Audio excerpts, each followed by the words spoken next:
আপনারা জানেন গতকালকে টাইম ম্যাগাজিন এসেছে আমাদের মাননীয় প্রধানমন্ত্রীর নাম বিশ্বের ইনফ্লুয়েন্সিয়াল লোকদের 100 তালিকার মধ্যে তিনি একজন হয়েছে।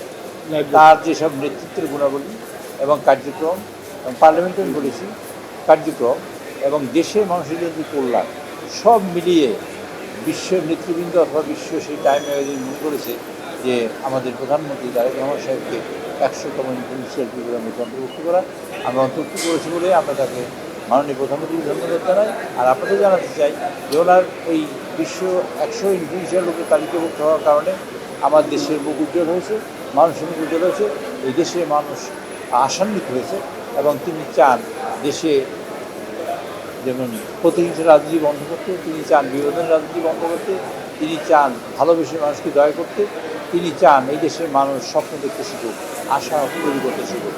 মানুষ যেমন স্বপ্ন হারিয়েছিল তিনি চান এখন স্বপ্ন আবার জাগরিত হোক, এই দেশের মানুষ বুক উঁচু করে মাথা উঁচু করে দাঁড়ায়, সেটা তিনি প্রত্যাশা করেন।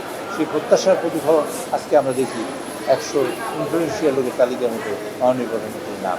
আমরা তাকে ধন্যবাদ জানাই এবং দেশবাসী যারা আজকে ভোট দিয়ে মাননীয় প্রধানমন্ত্রী এবং আমাদের বিএনপিকে সরকারে বসিয়েছেন তাদের সকলকে আপনাদের মাধ্যমে ধন্যবাদ জানাচ্ছি। সমস্যাটা অনেক বড়, আপনারা জানেন সমস্যাটা সাউন্ড সিস্টেম নিয়ে আমাদের বিশাল একটা বড় অঙ্কের টাকা আমাদের নষ্ট হয়েছে এবং সাউন্ড সিস্টেমে আমরা রিপেয়ার করেছি। তারপর এখানে আগুন দিয়ে স্মৃতি দিতে শুনেছি, আমরা তো দেখি নাই।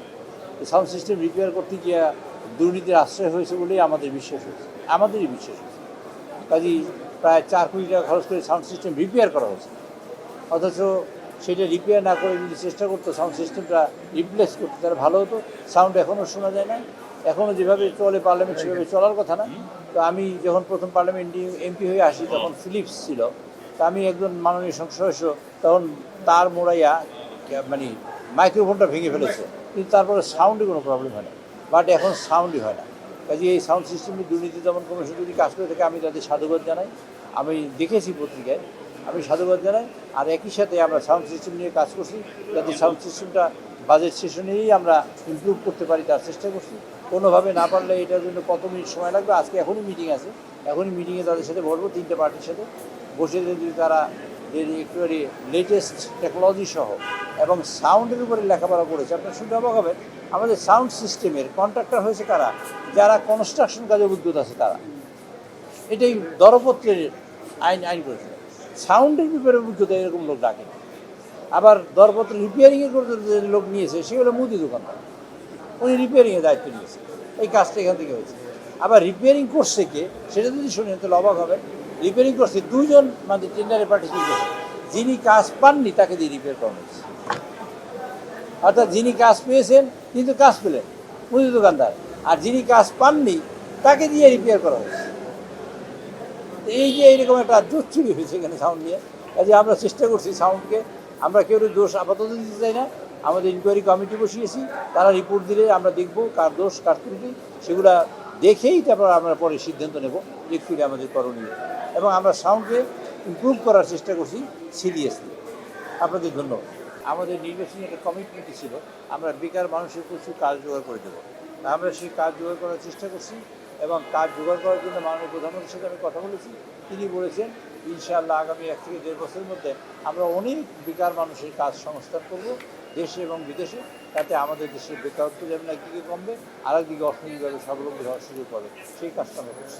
প্রথমত হলো সরকারের সিদ্ধান্ত হলো আইন মেনে চলা, এগুলো প্রথম সিদ্ধান্ত। দ্বিতীয় সিদ্ধান্ত হলো কেউ যদি দুর্নীতিবাজ থাকে তাকে আইনের আওতায় আনা। তৃতীয়ত হলো যারা দল কানা এবং যারা অ্যাকচুয়ালি আমরা বিএনপি মানুষের ম্যান্ডেট নিয়ে এসেছি, আমাদের কতগুলো প্রোগ্রাম আছে, যেমন আমাদের আর্থসামাজিক প্রোগ্রাম আছে, আমাদের মহিলাদের জন্য আমরা মহিলা মানে ফ্যামিলি কার্ড দেব, আমরা কৃষি কার্ড দেব, আমরা 10,000 টাকা ঋণের সুদ মকুব আমরা করব, তারপর আমরা এই দেশের ইমাম মুয়াজ্জিনদের সম্মানিত করবো, এইটা আমাদের ইশতেহারে ছিল। আমরা শুরু করেছি, কাজ করেছি। এখন এই কাজে যদি কেউ বাধাগ্রস্ত হয়ে দাঁড়ায়, ব্যত্যয় হয়ে দাঁড়ায়, আমরা সেখানে তাকে চেষ্টা করব যে এই কাজ না মানে বাধাকে দূরীভূত করতে। একই সময় আমরা চেষ্টা করব যারা এক্সিলারেট করবে, প্রমোট করবে, তাদের এখানে মানে সহযোগিতা নেওয়ার চেষ্টা করবো। এটাই হলো সরকারের কাজ। আপনারা জানেন কিনা আমি জানি না যে আমেরিকায় যখন একটা সরকার বসে, একটা সরকার বসার সাথে সাথে 12,500 লোকের পরিবর্তন হয়। 12,500 লোক নূতন নিয়োগ করে সরকারে বসে, 4,500 ভুল বলেছি, 4,500 লোক নিয়ে তারা সরকারে বসে।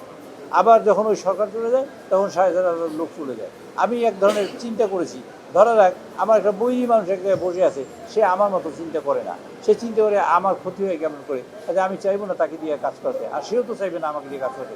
সুতরাং আমার আইনগতভাবেই যেটা আমার এই প্রোগ্রাম বাস্তবায়নে সহায়ক হয় সেই অনুযায়ী আমরা কাজ করবো, এটাই স্বাভাবিক।